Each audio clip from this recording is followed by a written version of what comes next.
je trouve que les hommes d'aujourd'hui sont un peu mous, quoi, sur de ce côté-là. C'est Voilà. intéressant, mais qu'est-ce que vous pensez du coup des femmes d'aujourd'hui?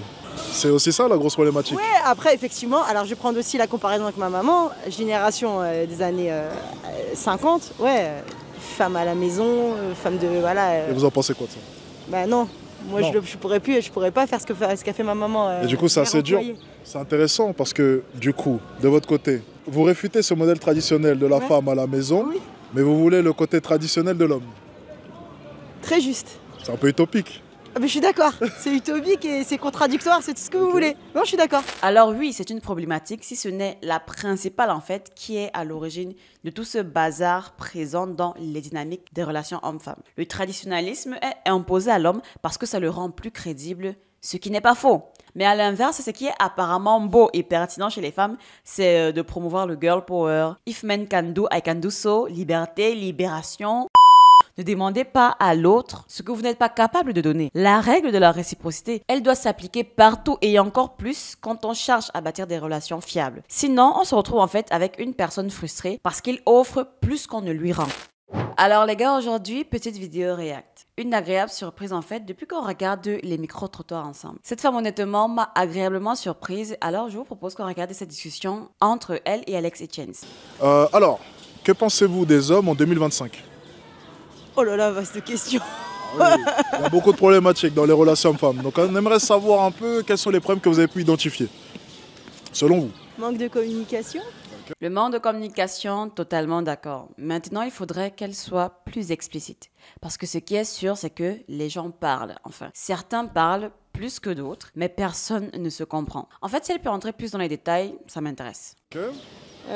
Les hommes ont du mal à exprimer leurs sentiments. Alors, c'est vrai, mais si le contexte, c'est 2025, alors on ne peut pas dire que ce soit à 100% de leur faute. Voilà. Aujourd'hui, plus que jamais, c'est compliqué d'exprimer ses sentiments en tant qu'homme quand tu as l'impression que ta partenaire, c'est ton premier ennemi. Quand tu as l'impression que la société, c'est ton premier ennemi. Quand tu as l'impression que dans ta relation, tu ne possèdes pas les mêmes droits que ta partenaire. Quand dans ta relation, tu te retrouves à être celui-là qui implore tout, négocie tout, mais qui doit être capable de tout donner et de tout accepter sans broncher. Bon, ok, encore heureux que toutes les femmes ne soient pas comme ça, sinon vraiment ça aurait été l'enfer. Mais c'est une tendance qui commence à être extrêmement grandissante, au point où je me suis retrouvée à avoir des discussions avec des abonnés qui me disaient qu'ils n'ont plus espoir en la femme occidentale, qu'ils envisagent sérieusement de regarder vers l'Europe de l'Est, vers l'Asie, etc. Bon, moi je me retrouve un petit peu peinée par ces propos, parce que mine de rien c'est dommage. Mais je sais que c'est une réalité qui commence à devenir grandissante. La situation ambiante n'est certes pas universelle, mais en Europe, ce qui est sûr, le phénomène il est grandissant et bientôt il deviendra universel. Donc, le manque de communication, oui, mais il faudrait un petit peu savoir pourquoi aussi. Pourquoi selon vous? Je ne sais pas. La pudeur, j'en sais rien. Ou ils estiment qu'ils n'ont pas à partager leurs problèmes, je sais pas. Ouais. Moi, je visais comme ça après. Il se pourrait que cette dame ne fasse pas partie de celle-là qui soit problématique. Vraiment espérant que le reste de l'interview ne me fasse pas changer d'avis. Mais pour le moment, vraiment de prime abord, j'aime bien son honnêteté et sa lucidité. Et en effet, c'est réel. Par rapport à ce qu'elle vient de dire, les hommes ne sont pas connus en fait pour être très bavards. Surtout concernant leurs problèmes, leurs soucis. Ok, ce n'est pas évident, mais l'objectif quand vous êtes en relation, et là je m'adresse à vous messieurs, c'est de trouver en fait celle-là qui va vous prouver à vous quelle est celle chez qui vous pouvez vous confier, montrer un petit peu de votre vulnérabilité. Parce que mine de rien, c'est important pour votre partenaire de savoir qu'elle peut vous être d'un soutien, d'un réconfort dans les moments down en fait. Une femme, une vraie, comme je l'ai souvent dit dans mes précédentes vidéos, elle est 3 choses pour son partenaire. Une amie, une confidente et une catin. Voilà. Bien sûr, je précise que pour son partenaire. Merci de ne pas détourner mes propos. Voilà. Donc, c'est réel ce qu'elle dit quand même. Vous de me dire vous êtes un homme. C'est intéressant ce que vous êtes en train de dire. Vous pensez que les femmes préfèrent, alors du moins dans la première partie de leur vie, vie adulte, préfèrent les bad boys ou bien les mecs bien, selon vous? Ah, ouais, j'ai un certain âge maintenant, mais à la première partie de ma vie, effectivement, j'aimais bien les bad boys. Est-ce que du coup les hommes se sont pas un peu adaptés à vos préférences? Dans la première partie du mois. Ouais, sûrement. Et peut-être que cette adaptation a perduré dans le temps. Ok, j'apprécie bien la direction de la question et c'est une réalité qu'une fois en fait autour d'une conversation, un ami et collègue à moi m'avait fait comprendre que quand on regarde bien, il est vrai qu'on dit souvent que les femmes se moulent pour être des modèles idéaux en fait du futur homme avec lequel elle choisira d'être. Ça veut dire que c'est très ponctuel, c'est très contextuel, mais les hommes par contre, l'homme par contre, Et je ne dis pas que c'est seulement les hommes qui le font, hein, les femmes aussi le font. Mais bon, ce n'est pas mon propos actuellement. Les hommes, en fait, sont devenus, avec le temps, ce que les femmes leur ont dit qu'elles aimaient. Pour preuve ultime, du moins une preuve en fait connue de tous ici, on a vu un Will Smith qui a voulu cela jouer gangster pour retrouver bonne grâce aux yeux de sa femme parce que sa femme le trompait avec un bad boy. On est d'accord que le message c'est j'aime les bad boys. Donc si je peux me transformer en bad boy pour que ma femme me regarde de nouveau avec des yeux de biche, why not? Et justement, dans la conversation avec mon collègue, dans son exemple, on avait surtout abordé l'aspect sexuel de la chose. Comme quoi, par exemple, si les hommes ont désormais pour unité de mesure que 15 minutes pour un rapport sexuel, ce n'est pas assez, c'est parce qu'au fil du temps, ils ont remarqué que les femmes appréciaient quand ça met plus long. Bon, déjà à ce niveau, c'est pour des raisons plus délicates parce que déjà les femmes ne démarrent pas au même moment que les hommes, etc.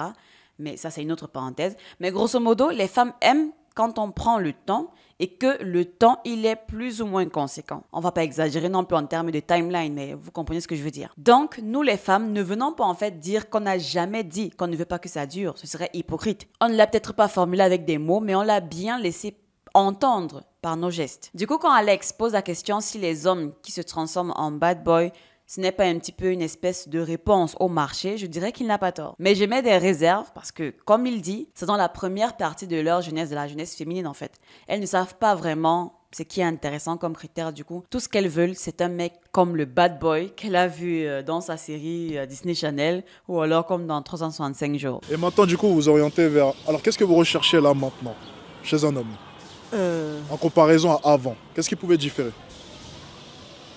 Gentil, attentionné, capable. Capable, ok. Voilà. Ouais. Et c'est dur à trouver?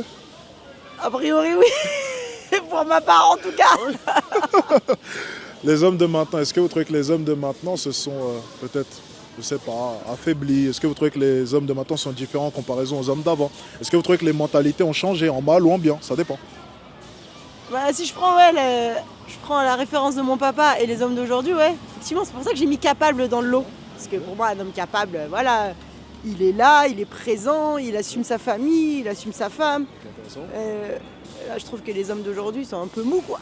Ok, alors à ce niveau, ce n'est certainement pas la faute des hommes s'ils sont devenus mous. Ou alors, du moins, sont devenus moins masculins, moins capables, moins tout ce que vous voulez. Et je vous vois déjà venir. Ce n'est pas également la faute des femmes. Pour ceux qui se documentent un petit peu et autres, vous allez voir que quand on observe bien, c'est un projet qui a été mis en place par ceux qui gouvernent, par ceux qui dirigent. Que ce soit l'émancipation des femmes, le mouvement féministe, la discrimination positive féminine et à l'opposé justement la discrimination négative pour les hommes, les produits que nous consommons, le plastique, les pesticides qui au fond en fait sont des perturbateurs endocriniens. Derrière tout ça, il y a pour objectif de transformer l'homme pour qu'il soit moins homme. Je ne sais pas comment le formuler autrement en fait. Les raisons sont beaucoup plus profondes qu'une espèce de guerre entre les sexes ou alors une espèce de pouvoir que les femmes ont essayé de prendre. Non, vraiment. Les raisons sont beaucoup plus profondes et je ne sais pas si cette chaîne vraiment est appropriée pour en parler parce que le degré d'implication qui a été mis en fait pour à tout prix réaliser, par exemple les agendas 2030 et les prochains d'ailleurs qui vont suivre,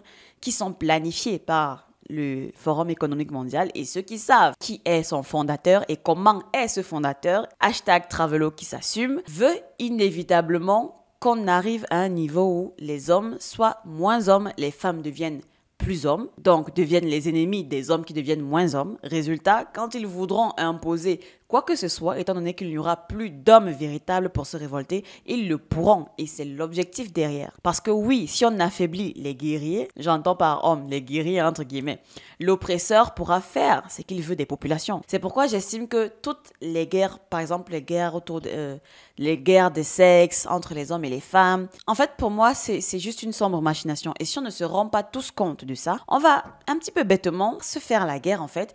Et c'est eux qui auront tout gagné. Ok, désolé d'être parti un petit peu loin dans l'explication, mais c'est vraiment un problème plus profond qui naît en fait. Il n'est absolument pas fomenté par un des camps de genre. Ce n'est pas une affaire de les femmes ont décidé de soumettre les hommes, etc. Non, vraiment pas. Quand on remonte à la jeunesse des choses, le problème il est beaucoup plus profond et beaucoup plus dangereux que ça. C'est intéressant, mais qu'est-ce que vous pensez du coup des femmes d'aujourd'hui? C'est aussi ça la grosse problématique. Ouais, après effectivement, alors je vais prendre aussi la comparaison avec ma maman, génération des années 50, ouais, femme à la maison, femme de... Voilà. Et vous en pensez quoi de ça? Bah non, moi Non. je pourrais pas faire ce qu'a fait ma maman. Et du coup, c'est mère assez dur. employée. C'est intéressant parce que vous réfutez ce modèle traditionnel de la Ouais. femme à la maison, Oui. mais vous voulez le côté traditionnel de l'homme. On est d'accord qu'il y a problème. On est d'accord qu'il y a problème. Avant qu'elle ne donne en fait sa réponse, et j'espère qu'elle ne va pas tout gâcher aux bonnes intentions que je lui avais prêtées au départ. Mais la question est tellement pertinente que je me devais de réagir avant sa réaction en fait. Alors oui, c'est une problématique, si ce n'est la principale en fait, qui est à l'origine de tout ce bazar présent dans les dynamiques des relations hommes-femmes. Le traditionnalisme est imposé à l'homme parce que ça le rend plus crédible, ce qui n'est pas faux. C'est l'homme qui est le pilier, il protège à toutes les échelles, etc.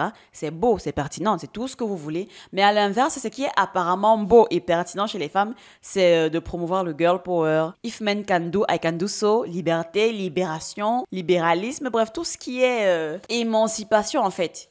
C'est ça apparemment qui est devenu le nouveau mindset appréciable chez les femmes, alors que non. Les deux, fondamentalement, ne peuvent pas être jumelés. On ne peut pas avoir un homme traditionnel et une femme qui ne l'est pas. Ça ne peut pas fonctionner. Aujourd'hui, être une femme moderne, c'est attrayant. Pourtant, ça ne cadre pas avec une dynamique de couple optimale, vu que l'homme se retrouve à ne plus être récompensé de ses efforts, tandis qu'à la femme, on lui dit que sans homme, elle peut vivre. Non, pire même, qu'elle n'a pas besoin d'hommes. Alors tu m'étonnes que les hommes ne veulent plus être traditionnels. Et là, ça commence à devenir compliqué. Et vraiment, quand vous faites le parallèle, les deux sont complémentaires. Si une femme est traditionnelle, il faut qu'un homme le soit. Si un homme est moderne, il faut qu'une femme le soit. Du moment que vous décidez de vous accorder sur un système, il va falloir que les deux tombent dans le système. Vous ne pouvez pas demander à l'un d'adopter un système parce que celui-là, vous le trouvez plus crédible, plus plaisant. Et vous ne pouvez pas vous remettre dans le même registre que cette personne parce que dans la vie, c'est le principe de réciprocité qui prime. C'est un peu utopique.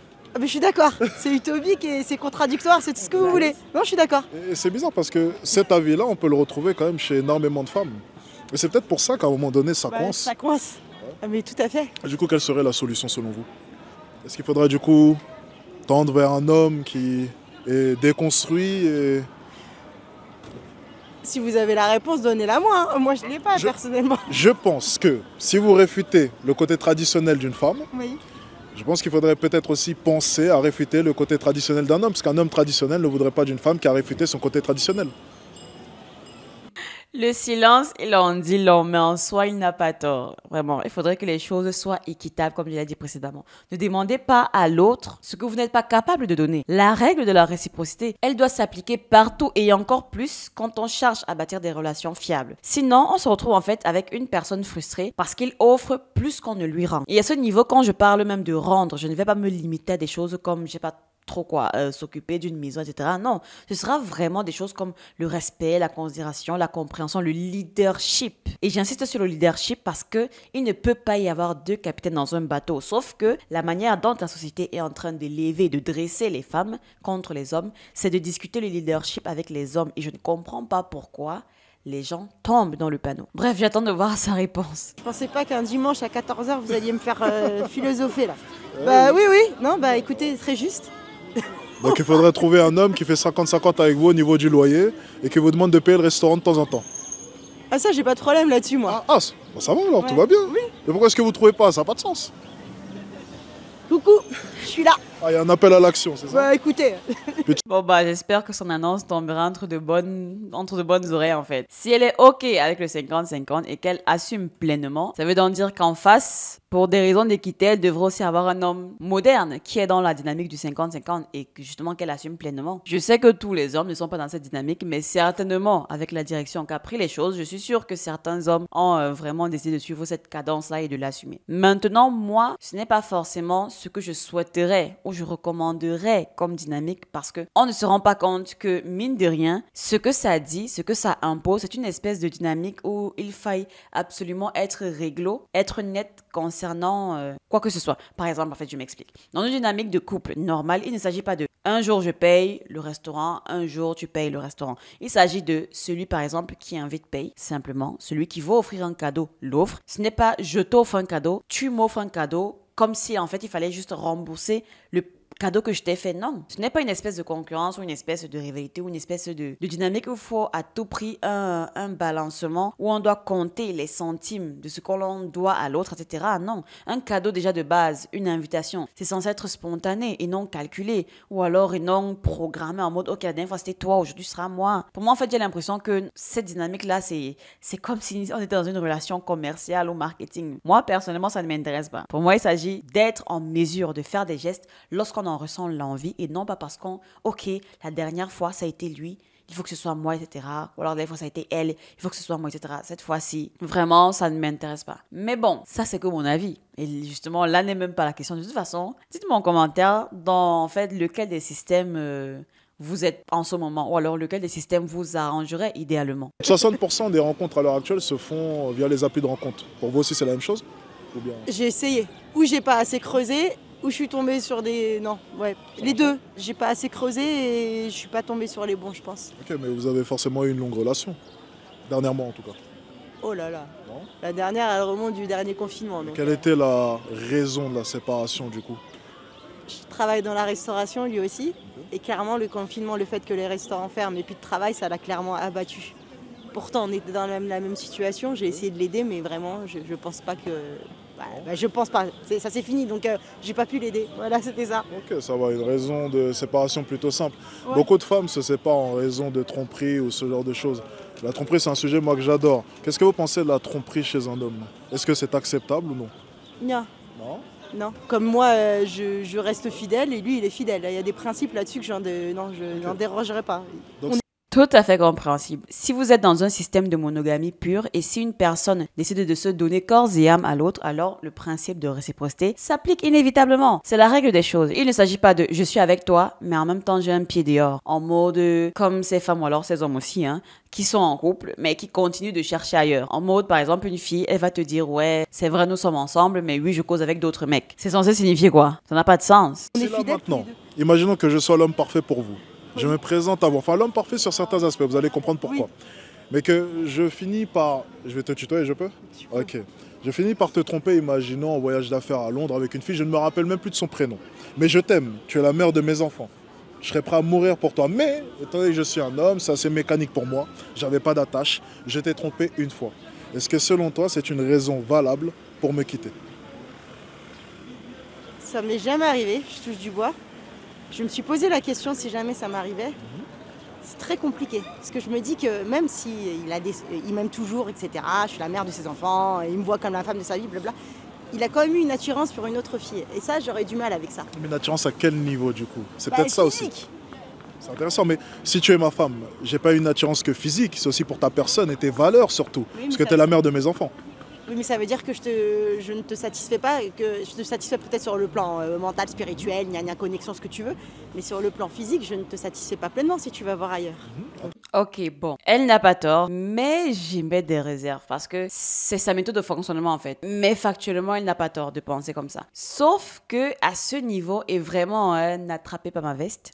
Bon, c'est vrai que j'en ai pas, mais n'attrapez pas ma veste. Sauf que si le corps d'un homme réagit à une femme, factuellement, ce n'est pas par manque d'amour et de connexion avec sa femme. Enfin, si le corps d'un homme réagit à une autre femme, voilà, il faut que je précise bien. Si le corps d'un homme réagit à une autre femme, ce n'est pas par manque d'amour ou de connexion avec sa femme. Et j'ai bien formulé, j'ai bien dit le corps d'un homme. Je suis presque sûre que c'est un mécanisme biologique comme un autre. Seulement, ok, le mécanisme biologique ne devrait pas toujours être une raison pour s'en aller tromper. Vous pouvez avoir une trique, messieurs, parce qu'il y a cette fille dans ce bar qui vous a touché ou alors qui vous regarde avec une forte envie de vous consommer comme un tacos, voilà. Mais ce n'est pas une raison pour tomber dans le piège. Mais si jamais un homme tombe, par exemple, voilà, en 10 ans, allez, soyons fous, 15 ans de relation, il tombe une fois dans le piège du regard de tacos. Honnêtement, il n'y a pas mort d'homme. Ça peut faire mal, mais il n'y a pas mort d'homme. Ça ne veut en rien dire qu'il a perdu en fait la connexion avec sa compagne. Du moment, bien sûr, qu'il prend pleinement conscience que son geste n'était pas bon et que son geste il n'est pas censé le reproduire. Voilà. Techniquement, tant que c'est dans ce cadre-là, il n'y a pas encore vraiment mort d'homme. Certes, c'est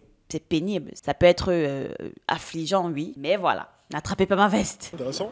Donc, Bien. Et du effectivement, coup, si on sépare le côté physique du côté sentimental, est-ce que tu serais prêt du coup à pardonner si tu conçois le fait qu'un homme puisse être attiré physiquement par une autre femme, mais tout en continuant à t'aimer? C'est une bonne question. Ouais, bah depuis tout à l'heure, t'en poses des bonnes. Hein. C'est ultra compliqué, j'en sais rien. Parce qu'on se demandait si les femmes seraient prêtes à accepter la tromperie, si l'homme vraiment remplissait énormément de critères. Parce que généralement, lorsque c'est, je vais être un peu vulgaire, mais le raté du coin, t'as pas forcément envie de pardonner la tromperie. Tu te dis déjà qu'il en branle pas une et en plus de ça, il me trompe. Oui, c'est ça. Mais si c'est un homme vraiment, on va parler d'homme de haute valeur, un bon homme qui s'occupe bien de toi, qui t'aime, est-ce qu'une femme serait prête réellement à pardonner la tromperie? Ça, c'est une bonne question. Bon, alors là, vraiment, c'est sûr qu'avec la façon dont il a orienté la question, ça ne lui laisse pas vraiment le choix à elle de toute façon. C'est une femme et avec un homme qui, comme il le dit, ne fait pas vraiment d'efforts en fait pour rien. Et en plus, il se permet de tromper. Alors là, c'est sûr que c'est la goutte d'eau en fait. Mais si un homme de haute valeur encore, comme il a dit, en fait, j'utilise son expression, hein, s'en va mécaniquement tromper, je précise en quoi 10 ans de relation, logiquement, ça fait mal. Mais après une réconciliation, voilà, et un mea culpa sincère, voilà, ça devrait aller. Maintenant, ce qui, moi, me dérange avec l'orientation de la question, par contre, c'est qu'elle fait sous-entendre, elle laisse penser qu'il vous suffit d'être un homme accompli de haute valeur, etc. et que tout vous sera pardonné. Non. Alors là, non. Ce n'est pas parce que tu es un homme de haute valeur, entre guillemets, que tu vas te permettre de tremper ton biscuit mécaniquement tout le temps à chaque fois qu'une personne va te faire les yeux de biche. Non, l'objectif n'est pas que tu succombes à tous les œufs de biche qu'on te fera, mais que si tu as succombé une fois à des œufs de biche, mécaniquement, que ça se repasse, que ça arrivera, tu saches te maîtriser jusqu'à ce qu'une autre fille en fait te sort un autre kata que tu ne pourras pas parer, etc. Mais en attendant, ça ne devrait pas devenir une norme. Surtout si on insiste, vous êtes dans un système de monogamie pure. Je rajoute un paramètre. Ok. Si je suis pas au courant, Ok. Donc il faudra un bon trompeur. C'est ce que je répète souvent, plus ça. Cherchez le bon trompeur. Le souci, c'est que si c'est un bon trompeur, ça veut dire qu'il pourrait me mentir sur plein d'autres choses aussi. Ça fait partie du risque, bien entendu. Exact. Vraiment, j'apprécie beaucoup cet échange. Parce que intérieurement, il y a souvent des choses que je me dis, dans le sens où, si vous êtes dans une relation monogamique, voilà, faut préciser, s'il y a tromperie, la plupart des femmes ne veulent pas savoir, même si parfois elles prétendent le contraire. Je précise, nous sommes dans une relation monogamique. Les polygames, vraiment, s'il y en a, cette partie ne vous concerne pas. Donc, les femmes, dans les systèmes de monogamie, ne préfèrent pas savoir, c'est-à-dire tant que tu le fais dans le respect, ça veut dire, tu dis à cette partenaire d'une nuit-là que tu es marié, que ce qui est arrivé n'arrivera plus, que tu ne la reverras plus et que voilà, tu vas effacer toutes les traces, toutes les preuves, pas parce que tu ne veux pas te faire prendre par ta femme, mais parce que tu ne veux pas lui faire du mal. Ça veut dire tu te soucies d'elle. Moi, j'appelle ça respecter sa partenaire. Parce que tu ne peux pas être en relation avec une femme, tu commets une erreur et tu estimes que ta femme n'aura qu'à le découvrir et après tu vas t'excuser. Non, tu devrais faire en sorte que ta femme ne s'inquiète pas du fait que tu aies pu voir une autre femme dehors. C'est vraiment ça qu'il faut faire, entretenir la paix dans la relation. Que même s'il y a eu une erreur, il faut entretenir la paix. Et là, je m'adresse aux hommes, vraiment, je préférerais ne pas que les femmes écoutent ce message, parce que ça peut aller très loin. Ça concerne uniquement les hommes. Malheureusement, le bon trompeur pourrait être tenté de recommencer X fois. Pas par mécanisme biologique maintenant, mais par envie pure et simple en fait, parce qu'il estime que tant que sa femme en fait, n'est pas au courant, il a le droit, alors que non. Donc tu as le choix entre un homme basique qui te trompera pas, mais qui ne te satisfera pas sur tout un tas de points, Ouais. et l'homme qui va te satisfaire, mais qui te mentira sûrement. Joker, vraiment. Vraiment, là, je suis désolée. Là, je ne satisfais pas, je suis désolée, mais Ok. honnêtement, Non, c'est honnête. c'est très compliqué de me... C'est une situation où il faut que tu être dans le truc, en fait. Te projeter entre ce que j'aimerais te dire, que je pense penser, et que quand ça arrivera, c'est différent. On est d'accord. Ok. Il y a plein de thèmes dans la vie de tous les jours, on te pose des questions, tu dis j'aimerais te dire ça, mais quand ça arrive, c'est pas pareil. Juste ton premier avis. Après, c'est vrai que dans le fait accompli, tout est différent. Parce que je pense C'est ça. qu'avec l'amour, tu accepteras. Personnellement, je pense que tu vas accepter. Dis-moi les deux propositions. Il s'occupe bien de toi, mais il te trompe. Il est approximatif et basique, mais il ne te trompe pas. Je préfère la deuxième parce que moi non plus je suis pas parfaite. Hein. Personne Ok, n'est parfait, donc Et c'est justement ça le problème, c'est que tu vois, tu parlais d'un homme capable. Oui. Et imagine que ce soit quelque chose dans tes valeurs. Oui. Parce que tu recherches cela. Peut-être que ton père était capable, peu importe. Oui. Et du coup, le truc c'est que tu vas te dire, ok, je l'aime, du coup je vais faire l'impasse un peu sur certains aspects de mes valeurs. tout à fait. Mais le problème c'est que l'amour c'est quelque chose de très fluctuant. Oui, tout à Et donc, dans les moments où l'amour est un peu plus bas, on se raccroche à quoi, à ton avis? Aux valeurs. Aux valeurs. Mais le problème, c'est que si vous n'avez pas les mêmes valeurs, eh ben, tous les défauts remontent. En fait, il vient encore de me rappeler pourquoi j'aime souvent vous dire ici que ne vous mettez pas en relation. Et quand je dis relation, je ne parle pas vraiment les amourettes et tout ça. Je parle vraiment, lorsque vous allez vouloir mettre quelqu'un dans votre vie définitivement, ne mettez pas cette personne seulement parce que vous l'aimez. On ne fait pas ça. On ne fait pas ça du tout. L'amour est tellement fluctuant, vous n'avez même pas aidé. C'est une donnée qui n'est, désolé, mais qui n'est pas vraiment fiable. Et je sais qu'à chaque fois que je dis ça, il y a des gens qui vont me dire ouais, ils vont me dire le contraire, que non, son père et sa mère ont fait 40 ans, 50 ans, ils sont restés jusqu'à la mort, ses grands-parents, c'est monté, c'est descendu, etc. Sauf que je parie que vous ne savez pas les tenants et les aboutissants de relations de vos parents et de vos grands-parents. Ils vous ont tous dit oui, je suis resté parce que oui, j'aime ton père, parce que j'aimais ton grand-père, parce que j'aime ta mère, parce que j'aimais ta grand-mère. Mais en vrai de vrai, c'est faux. Ils le disent juste pour le storytelling, parce que c'est beau en fait, parce que ça fait une jolie histoire à raconter. Mais en vrai de vrai, quand on regarde plus profondément dans l'histoire, c'est parce que les valeurs étaient communes dans la plupart des relations saines, bien sûr, je précise. Les valeurs étaient communes, les valeurs s'emboîtaient, les valeurs s'imbriquaient, elles étaient complémentaires. Donc, baser une relation uniquement sur quelque chose d'aussi effaçable que de l'amour, c'est très dangereux. Cherchez des personnes avec des valeurs qui sont primordiales pour vous, et vous verrez que vous n'aurez pas à brider quoi que ce soit lorsque vous serez en position d'injustice. Parce que comme il a dit, souvent lorsqu'on ne fait qu'aimer, quand on est en face d'une injustice, on se dit oui, je n'ai qu'à brider cette valeur-là pour rester avec elle parce que je l'aime. Mais pas du tout en fait. Si vous êtes avec une personne, si vous êtes avec une fille pour des valeurs et que cette personne, cette fille a brisé la valeur pour laquelle vous étiez là, qui était importante pour vous, alors vous ne restez pas. Vous ne restez pas. Alors que si vous êtes seulement là par amour et que cette personne brise les valeurs, vous vous dites je l'aime, alors je n'aurai qu'à faire fi de ça. Et à la longue, on se retrouve à avoir des relations abusives sur un long terme, etc., etc. Donc, bref. Lors de disputes, il y a des phrases comme dans tous les cas, je paye le loyer aussi, dans tous les cas, tu sers à rien, t'as pas d'ambition. Mais de toute façon, et c'est dans le les moment. disputes, il y a toujours des choses qui reviennent. Et si vous avez les mêmes valeurs, généralement. Tu te souviens quand t'as fait ça? Non, les histoires, ce n'est pas grave, mais les valeurs, c'est quand même ce qu'il y a de plus grave. Parce que attaquer une personne sur ce qu'elle est, il n'y a rien de pire. Imaginons que tu as un body count à 50. Mais je me dis, je t'aime. Donc je fais l'impasse là-dessus. Le jour où toi et moi, on s'embrouille, et que du coup, ça va un peu plus mal, et que je te balance à la gueule ce petit détail-là, qui va du coup à l'encontre même de ce que tu es. Est-ce que c'est pas plus blessant? Je répète, hein, je m'attendais pas. Déjà, tu m'arrêtes pour me poser. Je m'attendais à des questions lambda, je m'attendais pas à un cours philosophique. C'est de bonnes questions. Oui, certes, mais comme je suis. Tout ça, C'est dimanche. Ouais. En plus, je vais commencer mon service à 15h là. Ah ouais. Tu me mis dans la. Et là, t'es prête pour le service, là, c'est sûr. Ah, mais ça, c'est sûr. Je sais pas. C'est honnête de dire je ne sais Oui, pas. oui, parce que je le répète. Certaines répondent sans réellement savoir. En effet, c'est honnête vraiment. Parce qu'il y a tellement de paramètres à prendre en compte. Mais pour ma part, c'est sûr que ça va peser lourd, comme je l'ai dit. Les valeurs avant tout. Mais le fait vraiment qu'elle ne sache pas et qu'elle soit honnête, en fait, ça prouve qu'il faut vivre en fait certaines choses ou en être témoin pour se forger des principes ou une mentalité ou alors des résolutions claires. Parce que c'est vrai que tu peux penser à quelque chose, genre, oui, et si je me retrouve avec un mari violent, et si je me retrouve avec une femme abusive, et si. Tant que ça ne t'est pas arrivé, autant que tu n'as pas été témoin de la chose, tu peux avoir une estimation de réaction. Mais en vrai de vrai, tu ne sais pas. En vrai de vrai, tu ne sais pas. Non, je préfère ne dire je ne sais pas et. C'est ton avis en tout cas. Dans ma situation, je raconte un peu ma vie, j'ai jamais réellement vécu une longue relation, encore moins vécu avec quelqu'un, donc tout ça, ce serait de nouveau pour moi. J'appréhenderai, enfin, je verrai au fur et à mesure devant le fait accompli, je sais pas. Je le répète, entre plein de situations, on te pose des questions, t'aimerais te faire réagir comme ça, mais au final tu fais l'inverse. T'aimerais répondre ça, mais au final tu penses autre chose. Est-ce que tu es content de ton parcours amoureux depuis? Honnêtement. Il est ce qu'il est, je sais pas si je dois être contente ou pas. Est-ce que tu aurais souhaité autre chose?